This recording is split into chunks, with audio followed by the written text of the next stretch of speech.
네, 안녕하세요. 토요코너입니다. 이번 시간은 신선반 프로그래밍 및 가공기술 24강 24번째 시간이고, 나사 G76 가공 사이클에 대해서 실무 작업 진행하도록 하겠습니다. 사용하는 공구는 여기 T0400이라고 나사 화이트 요거 한 가지만 사용할 거고요. 그래서 요거 아마 G92 했을 때도 쓴 예제인데, 요거 한번 G76으로도 한번 짜볼 생각이고요. 그래서 G76이라고 하는 나사 가공 사이클은 나사 가공을 가장 간단하게 투블록으로 지정할 수 있는 가공 방식이라고 좀 이해해 주시면 좋겠고, 여기는 좀 특징이 이 정삭이라고 하는 개념이 좀 들어가 있어서 나사 가공할 때 정삭 여유, 요거 이제 이따 또 설명할게요. 정삭 여유를 남기고 정삭을 뭐 한번 가공할 수 있다. 뭐 그런 개념이 좀 있습니다. 그리고 뭐 밑에 있는 이런 내용들은 제가 이따가 코드를 짜면서 설명을 좀 추가적으로 하겠습니다. 되셨죠? 자, 준비된 도면 왼쪽에 보신 도면이고 오른쪽에는 이제 G코드를 이렇게 짤 거고요. 이걸 이제 또 같이 한번 짜보도록 하죠. 공구는 하나만 사용할 거고 이전 시간하고 마찬가지인데 이거 전체 가공이 아니라 일단 홈 파일까지 가공이 끝난 상태라고 봐주시고 정삭도 끝났고요. 요건 나사 하나만 남았다고 좀 이해해 주십시오. 자, 그러면 나사 바이트를 불러오겠습니다. 일단 프로그램 시작을 알리고 그 다음에 프로그램 번호는 1, 2, 3, 3으로 하겠습니다. 그 다음에 G28의 U0점에 W0점으로 원점 보내서 0400으로 나사 바이트 불러오고 97에 고정 RPM S500에 M03으로 예, RPM 500 RPM으로 정해져 시켜놓고 길이 고정 불러오고요. 급소기성으로 데리고 올 겁니다. 그러니까 여기가 이제 가공을 시작하는 지점이니까 한 피치 앞에 한 피치 위라고 해서 이 지점으로 공구 끝을 가져올 거거든요. 근데 여기서 한 피치 앞에 한 피치 위니까 계산상으로는 여기가 제로인데 그쵸? Z 0점이니까 한 피치 앞이면 Z가 1.5 뭐 이런 식이 될 거잖아요. 우리 피치로 이제 계산하니까. 근데 뭐 간단하게 이런 소수점은 굳이 꼭 한 피치 앞에 한 피치 위에 이렇게 하는 것도 맞지만 편의상 이걸 그냥 반올림 해가지고 2나 이렇게 줘도 상관없어요. 그러니까 지름 쪽을 지금 24라고 되어 있으니까 이거를 X는 28 정도로 불러오고 Z는 2 이렇게 불러가도 됩니다.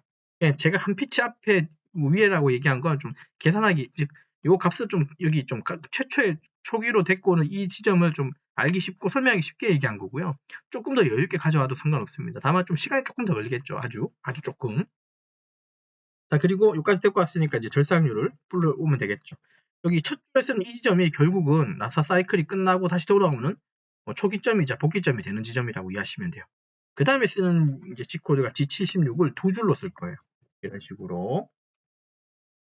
됐죠? 그래서 첫 번째 줄에 쓰는 G76은 이렇게 선언하는 문이 있는데 이거 일단 한번 써볼게요. 01에 00에 60이라고 쓸 거고 다 타이핑을 하고 제가 설명하겠습니다. Q가 있고 그다음 R이 있고 자, 요렇게 해서 하나 마무리했는데 자, G76 사이클은 두 줄로 쓰는 간단한 사이클이라고 했고요. 여기 P라고 하는 부분에 그 다음에 01, 그러니까 얘를 이렇게 두 자리씩 끊어서 보셔야 됩니다, 여러분. 이렇게 두 자리씩 끊어서 보시고요. 첫 번째 줄에 있는 요 01은 정삭의 횟수예요. 얘 이걸 설명할 때 제가 정삭도 있습니다라고 하고 그래서 그러면 정삭 여유가 얼마를 남겨야 되겠잖아요. 그러니까 나사 가공을 쭉쭉쭉 하다가 마지막에 이제 이 나사를 만들 때 마지막 가공은 0.2를 남겨놓고 그 0.2를 가공한다는 소리를 이해하시면 되는데 0.2라는 숫자는 제가 마음대로 지어낸 게 아니라 0.2를 남기라고 제가 숫자를 주긴 할 거예요. 어쨌든 이건 이따가 좀 해설하고 우선은 첫 번째 요 두 개 있는 요 얘는 정삭을 한 번 진행하라라고 하는 뜻이에요. 정삭을. 자, 그리고 두 번째 줄에 있는 공공의 의미는 공구가 지어립을 해서 가공을 이렇게 쭉 하고 다시 들고 빠져나와야 되잖아요. 그럴 때 공구가 이렇게 저립하고 쭉 빠져나올 때 90도로 들으려고 하는 소리예요. 공공이라고 쓰게 되면 공구가 저립하고 위로 90도로 드는 거고요. 여기가 만약 10으로 바뀌면 공구가 들어가서 저립이 끝나고 얘가 이런 식으로 경사로 들어버려요. 그러니까 이렇게 직각으로 들 때하고 경사로 들 때하고 차이점이 뭐냐면 얘는 지금 뒤에 홈 파기가 되어 있으니까 이쪽에는 아무것도 없는 거죠. 허당이죠. 그러니까 얘는 90도로 꺾어오면 여기 온전한 나사가 다 나잖아요. 근데 물론 또 도면을 또 다루겠지만 여기는 불완전 나사부가 없지만 그죠. 여기에서는 불완전 나사부가 생기는 경우도 있잖아요. 뒤에 홈이 없이. 챔퍼링 홈이라고 하는 이런 홈이 없는 경우도 나사가 있어요. 그럴 경우에는 나사선을 점점점 이렇게 죽여가야 되기 때문에 이럴 때는 10이라고 하는 이 값을 좀 바꿔주셔서 공구가 이렇게 경사로 들게끔 좀 만들어줘야 됩니다. 그것도 나중에 또 다루기로 하고. 있죠? 자, 그 다음에 있는 두 번째 줄, 요 60은 60도 나사산을 할 때 주는 거예요. 55도도 있고, 그죠? 뭐 50도도 있을 거고, 그렇죠? 나사산의 각도가 60도일 때는 여기 60이라고 적어주시면 된다는 거. 자, 그 다음에 QR이라고 있는데, 여기서의 Q는, 최소 저립 깊이라고 불러요.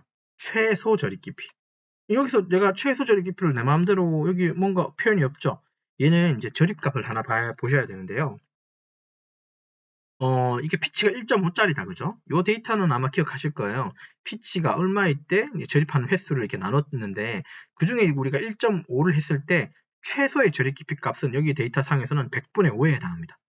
자, 이게 100분의 5기 때문에 0.05라고 쓰지 않고요. 이게 Q50이라고 적어요. 소수점 적으면 안 됩니다. 이렇게 표현해주면 자연스럽게 소수점이 없으니까 1000분의 50이고, 결국은 0.05가 되는 거예요. 그래서 최소 저립 값은, 최소 저립 깊이는 0.05mm다. 여기에 있는 데이터를 적용했다는 소리고요. 최소값. 그 다음에 R20은 여기는 정삭 여유값이에요. 그러니까 마지막 한 번 남겨놓고 하는 그 정삭 여유값을 여기도 마찬가지 1000분의 20이니까 0.02, 즉 0.02 값을 여기 남겨놓고 그 마지막에 0.02mm를 가공한다. 한 번 가공으로 0.02를 마지막으로 가공한다. 그런 뜻으로 생각하시면 되고, 여기에 이제 정삭 여유값을 준다고 이해하시면 됩니다. 각각 여기에 소수점을 절대로 적어주시면 큰일 나겠죠. 말이 안 되겠죠. 예, 소수점 적어주면 안 됩니다. 이게 첫 번째 줄의 특징이고, 두 번째 줄에는 이렇게 적습니다.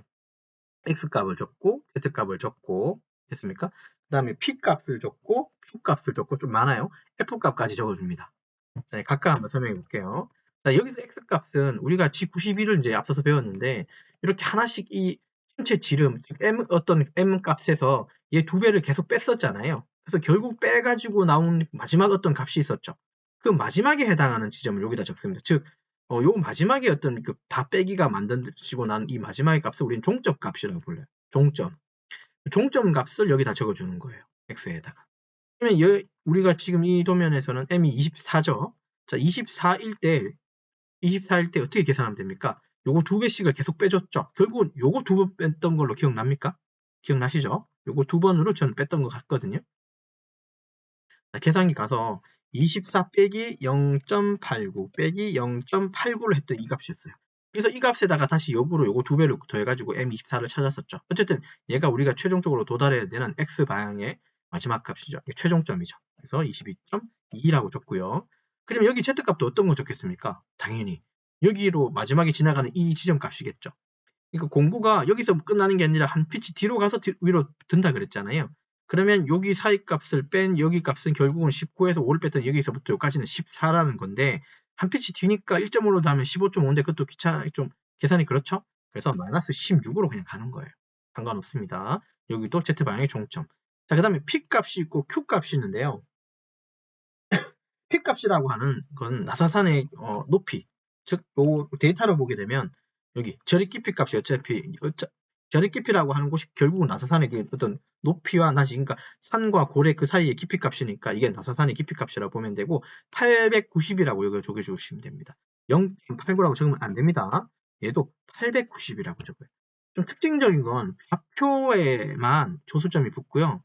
그 나머지 QR이나 PQ 이런 데이터상에서는 이런 식으로 1000분의 얼마 값을 생각해서 소수점 빼고 여기다가는 이 큰 숫자를 좀 적어주셔야 됩니다. 소수점 적으면 안 됩니다.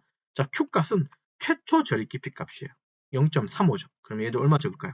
350을 적어줘야지 1000분의 350 해야지 0.35가 될 거니까. 네, 이렇게 적어줘야 되고, 뒤에 있는 F값은 당연히 뭐겠습니까? 속도값 아닙니다. 1.5라고 하는 피치 값을 반드시 적어주셔야 돼요. 그래서 776은 이렇게 두 줄 완성하셔야 됩니다. 자, 한 번만 더 설명할게요. 첫 번째 줄에 있는 76의 P, 첫 번째 오는 얘 값은 정삭 횟수값, 요거는 90도로 드냐, 제일 마지막에 가공이 끝나고 Z방향 끝나고 나서 들 때 90도로 드냐, 경사로 드냐. 경사로 들 때는 10이고 90도로 들 때는 00이고, 요건 60도에 나서산. 자, 그 다음에 Q값은 최소 저립 깊이 값. 요거는 여기에 있는 데이터 가져왔다 그랬고요. 자, 그 다음에 여기는 정삭 여유값이라 그랬어요. 그 다음에 이제 두 번째 줄에 있는 X값은 X방향의 최종 깊이값, Z방향의 최종 깊이값. 자, 그 다음에 P는 나사산의 깊이, 즉 저립 깊이값이라고 보라 그랬죠. 그 다음에 Q는 최초 저립 깊이값, 0.3.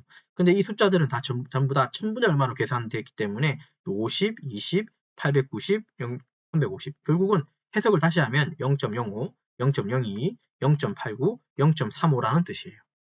이렇게 적어줘야 된다는 거. 0점으로 적으면 안 된다는 소리. 그 다음에 피치 값은 1.5라고 적어주시면 되겠죠.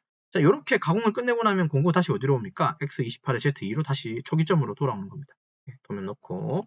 자, 가공 끝났으니까 G00으로 X는 100, Z도 100으로 빼고, 결산율을 끄고 그 다음에 보정을 풀어주고 길이 보정 주축을 세우고 프로그램을 종료하고 퍼센트로 닫아주시면 되겠죠. 이런 식으로 해서 G76은 이렇게 작성을 할 수 있습니다. 예, 이해되셨나요? 됐죠? 자, 그래서 이번 시간은 좀 리뷰하고 마치도록 하죠. 이번 시간은 실선반 프로그래밍 및 가공 기술에 대해서 24강 24번째 시간이고 나사 G76 가공 사이클에 대해서 실무 작업 진행했습니다. 사용한 공구는 요거 하나의 공구였고요. G76의 특징은 나사 가공은 가장 간단하게 할 수 있는 투블럭을 지정할 수 있는 가공 방식이라는 거. 예, 그거 생각하시면서 요거 이번 강의 좀 봐주셨으면 좋겠네요. 되셨나요? 자, 그래서 이번 강의 여기까지 작업을 진행하도록 하겠습니다. 수고하셨습니다.